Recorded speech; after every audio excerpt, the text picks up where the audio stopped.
Meanwhile, Metro's board of directors passing a motion today to move forward on a plan to establish its own police force.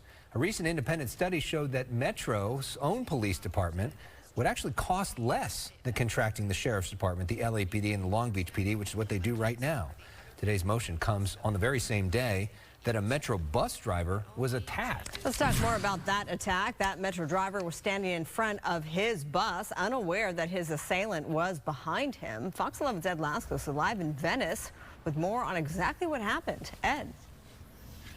And Marla, when you think about it, this is the second time in about a month now that a Metro bus driver attacked by one of his passengers. This time it happens here in Venice, right near Wayward Circle. That is just about a block and a half away from the world-famous Venice sign, if you're familiar with this area, on Main Street. In any event, let's get right to the story, to the video. Check it from Skyfox. You'll see the bus driver as the paramedics are attending to him. As the story goes from eyewitnesses and LAPD, bus driver pulls over. It's line 33. He gets out and he's working on the bike rack in front of the bus when all of a sudden the passenger gets out of the bus, punches the bus driver, then pulls out what the police say looks like a kitchen knife and stabs the bus driver once in the back.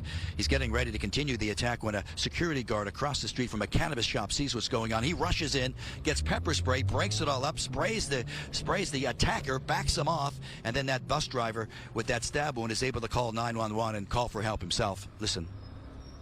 The bus driver was able to leave the bus, call for help.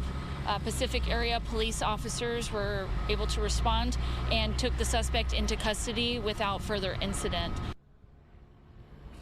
Now, without further incident, the captain says because of that pepper spray, he was down waiting in LAPD. She had to cuff him and stuff him. He's described as maybe 50 to 60 years old, thought to be a homeless man here in the Venice area. As for the bus driver, about 29 years old. Good news there, the injury not life-threatening. He is listed in stable condition right now.